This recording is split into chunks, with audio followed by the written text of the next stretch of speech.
Resaka an'izay vaovao eo anivon'ny zotra fiara-monina Air Madagasikara izay ihany sika Manasoa ny fiara-monina ary mikendry ny fampivoarana maharitra ny Air Madagasikara Fanohitra amin'ny fampandrosoana ny zotra nasionaly Air Madagasikara antony nahatonga ity zotra fiara-monina ity anampy ny mpiara-belona amin'ny alalan'ny tetikasa mikendry ny fampandrosoana izany andeha rovataritsika ato anatin'ity fanadihadiana ity ny asa izay tanterahany Air Madagasikara ny amin'ny fokontany iray antsoina hoe Ambodranomanga ao amin'ny commune Ambatomirahavavy ao. Nanomboka tamin'ny volana aprily 2024 dia nanolotena niaraka tamin'ny fikambanan'ny zotra pitaterana navakabaka eto amin'ny oseana Indiana ny kompania malagasy Air Madagasikara raha mbola efitrano roa ihany no nisy teto amin'ny EPP Ambohidranomanga teo aloha dia nitarina efitrano efatra izany ary navozona tanteraka tao amin'ny efitrano fianarana. Tamin'ny 14 avril zay nanapa-kevitra miaraka tamin'ny association transporteur aérien francophone nanoentina tety dia nanatanteraka asa ngetabe zay velonay satria ho an'ny école tamin'ny 1917 tia ny école voalohany taty amin'ny faritra andrefany Antananarivo zany dia nanao salle de classe zay anankiroa avec table de banc namboly arbre fruitier zay nanao cabinet zay nanao rano zay dia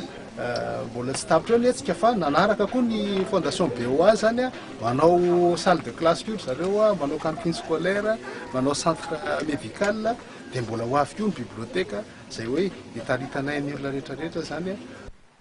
mijery ihany koa ny lafin'ny tontolo iainana ny kompania ary nanomboka ny volana desambra 2024 dia nampidirana ho anisan'ny fipandrainjara amin'izay fiarovana tontolo iainana izay ny mpandeha amin'ny zotra anatiny regionaly ary resa-pirenena. Ray euro izany hoe eo amin'ny 704 ariary isaky ny tapakila no araina amin'ny zotra amin'ny mpandeha ary androany dia nanatanteraka fambolekazo teny antoerana ny fianakaviam-be ny Air Madagasikara. Maitso tanteraka zany ka ao anatin'le programme Air Madagasikara zany dia ny mpandeha rehetrarehetra zany mamboly hazo anankiroa ny hazo anankiray zany bois endémique dia ny hazo anankiray zany bois de rente ahafahana mikarakara an'le bois endémique zany karamanana eo amin'ny atsaka kely 1 million de passagers eo ny Air Madagasikara andikan'izay 2 millions d'arbres zany no atao anatin'izay zavatra zay fa io associanay amin'ny initiative transofone nanao tsika tany Antalahy amin'ny EPP anankiroa Anjy Mangotoka sy EPP Ambondrona ny Antalahy zay nanao salle de classe nanao table banc ary tsy izay no nanao an'izy fa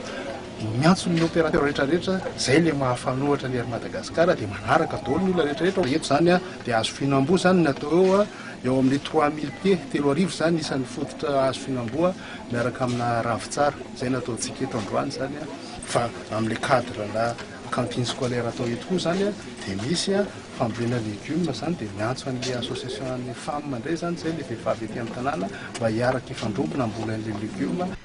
Olona eo amin'ny 700 eo no nahazo tombotsoa amin'ity tetikasa tanterahany Air Madagasikara teto amin'ny fokontany Ambohidranomanga Ambatomirahavavy ity na dia 12 volana aza no ny atombohan'ny tetikasa dia efa misy ny vokatra azo sapahitanana hoy ny talenta sekoly. Tena nampiova ny fiainana teto zany le izy namehan'ireo le trano sekoly ireo dia afaka mba hoe tsy teritery tsony zany ankizy tao am-pianarana dia izay na le hoe fahadiovana azy zany na ny fotom-pisainan'ny ankizy ary zany na ny ray aman-dreny dia efa mivoatra mian-dalana zany. Ny soatoavina zany no lazanay anazy soatoavina miaraka taminy dia izay hoe madio manaja mivoatra.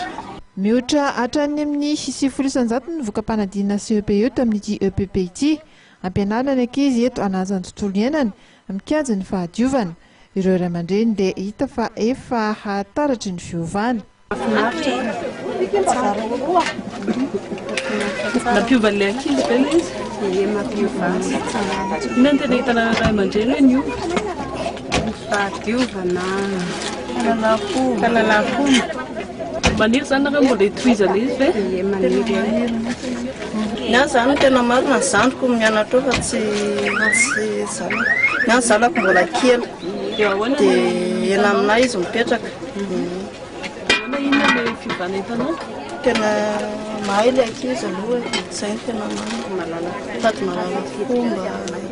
Anisan'ny faniriam-ponina eto ny ampidirana jiro eto an-tanàna Fanohitra amin'ny fampandrosoana Air Madagasikara hoy ny tale jeneralin'ity orinasa ity ary mitarika ny olona hivotra ary rehefa mandroso ny fahampiainany tsirairay dia miroborobo ihany koa ny fitaterana, ao anatin'izany ny fitaterana nabakabaka. Ankoatra ny eto amin'ny fokontany Ambohidranomanga Ambatomirahavavy moa dia manatanteraka hetsika ho an'ny fampandrosoana maharitra toy izao ihany koa ny kompania Air Madagasikara any amin'ny fokontany Anjiamangotraka ary Ambondrona samy eo amin'ny distrikany Antala.